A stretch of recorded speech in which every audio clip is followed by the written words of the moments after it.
Nível 0. O remédio que todo mundo tem em casa. Antes de falar sobre como os remédios funcionam de verdade, vamos falar sobre o mais básico de todos: o soro caseiro. Água, sal, açúcar. Isso é um remédio. Soa simples demais? O soro de reidratação oral salvou mais de 50 milhões de vidas desde os anos 70, segundo a Organização Mundial da Saúde. É considerado uma das maiores invenções médicas do século XX. Não porque é complexo, porque é exatamente o que o corpo precisa quando está desidratado. Eletrólitos e glicose na proporção certa para que o intestino absorva. A lição: nem todo remédio vem em comprimido, e nem todo comprimido faz o que você pensa. Isso já parece simples, mas ainda não é nada. Nível 1. Paracetamol versus ibuprofeno. Dois comprimidos. Dois nomes que todo mundo conhece, mas pouquíssimas pessoas sabem a diferença real entre eles. Paracetamol. Ele age direto no cérebro. Sinaliza para o seu sistema nervoso central: acalma, a dor não é tão grave assim. Resultado: a sensação de dor diminui. A febre cede.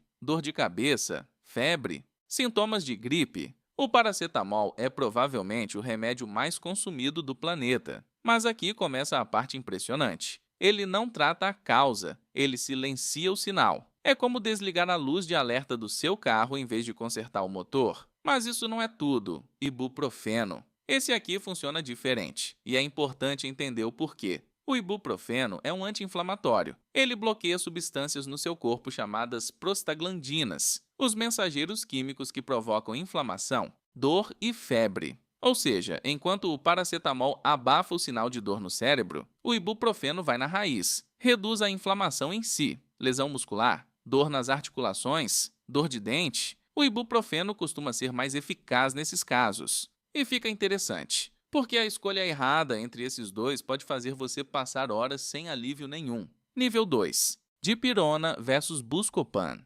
Agora, dois nomes que a maioria dos brasileiros conhece muito bem. Dipirona. Ela age de um jeito parecido com o paracetamol. Reduz a sensação de dor e combate a febre. Mas ela é extremamente potente para dores no corpo em geral. Dor de cabeça intensa, dor muscular, febre alta. A dipirona é uma das opções mais rápidas e eficazes disponíveis. E o absurdo é que ela é proibida em vários países do mundo. Nos Estados Unidos, na Alemanha, no Japão, fora de linha. Aqui no Brasil, ela é vendida em qualquer farmácia sem receita. Por quê? Porque existe uma controvérsia sobre o risco de um efeito colateral raro, mas grave: a agranulocitose, uma queda perigosa nas células de defesa do sangue. Mas isso não é tudo. Buscopan. Esse aqui é completamente diferente de tudo que falei até agora. Ele não age no cérebro, não combate inflamação. Ele age direto nos músculos dos seus órgãos internos: estômago, intestino,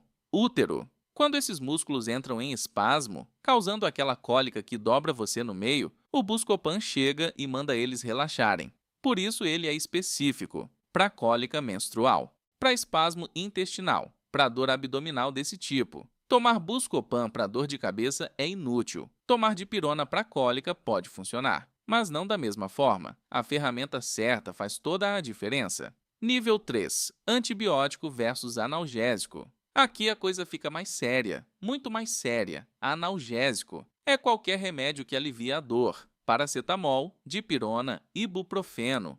Todos são analgésicos. Eles tratam o sintoma, não a causa. Antibiótico. Esse aqui vai à guerra. Quando uma bactéria invade seu corpo, uma infecção de garganta, uma infecção urinária, uma pneumonia, o antibiótico entra no campo de batalha e elimina o inimigo. Mas aqui está a parte que muita gente ignora e que é absolutamente inquietante. O antibiótico não funciona contra vírus. Gripe, vírus. Covid, vírus. Resfriado, vírus. Tomar antibiótico para essas doenças não faz nada pela sua doença, mas faz algo muito sério pelo seu organismo. Mata as bactérias boas, as que vivem no seu intestino, na sua pele, protegendo você. E pior, contribui para um dos maiores problemas de saúde do século XXI, a resistência bacteriana. Bactérias que aprendem a sobreviver aos antibióticos. Superinfecções que os médicos já não conseguem tratar. Uma crise silenciosa que a OMS classifica como ameaça global. E ela começa quando alguém toma antibióticos sem necessidade. Nível 4. Antihistamínico versus descongestionante, mudando de cena. Mas a história continua. Antihistamínico. Histamina é a substância que seu corpo libera quando detecta um invasor.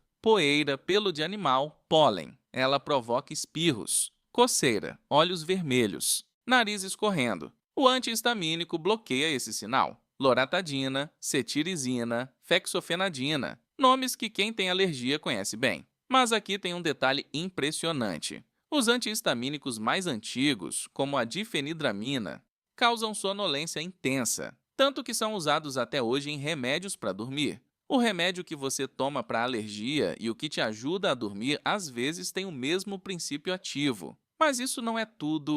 Descongestionante. Esse age de forma completamente diferente. Enquanto o antihistamínico bloqueia a reação alérgica, o descongestionante contrai os vasos sanguíneos dentro do nariz. Resultado: o inchaço diminui, o ar passa, você respira. A fenilefrina e a pseudoefedrina são os mais comuns. E aqui vem a parte que a maioria das pessoas não sabe. A pseudoefedrina, presente em vários xaropes e descongestionantes, é precursora na produção de metanfetamina. Por isso, ela tem venda controlada em muitos países. Por isso, você precisa de documento para comprar em alguns estados. Um remédio de farmácia, com uma história muito mais complexa do que parece. Nível 5. Omeprazol e os protetores gástricos. Agora um remédio que virou hábito nacional. O omeprazol. Ele inibe a produção de ácido no estômago. Azia, refluxo, gastrite. O omeprazol é prescrito com uma frequência absurda e funciona muito bem para curto prazo. Mas o que poucos falam é o seguinte: o ácido estomacal existe por um motivo.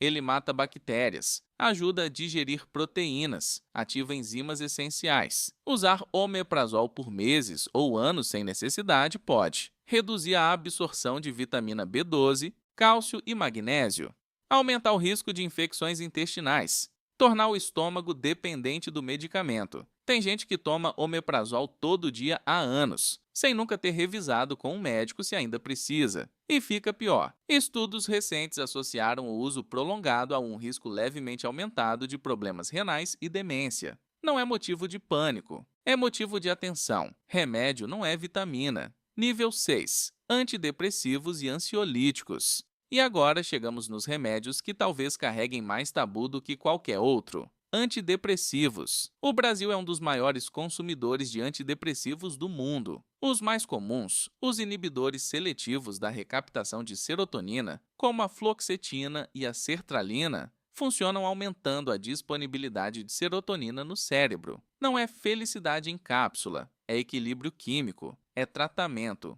Assim como insulina é tratamento para diabetes. Mas o estigma ainda mata. Muitas pessoas interrompem o tratamento sozinhas, o que pode ser perigoso. Muitas outras precisam e nunca começam. Ansiolíticos. Benzodiazepínicos, como o clonazepam e o alprazolam, reduzem a atividade do sistema nervoso central. Acalmam, relaxam, induzem o sono. E aqui está a parte mais inquietante de todo esse roteiro.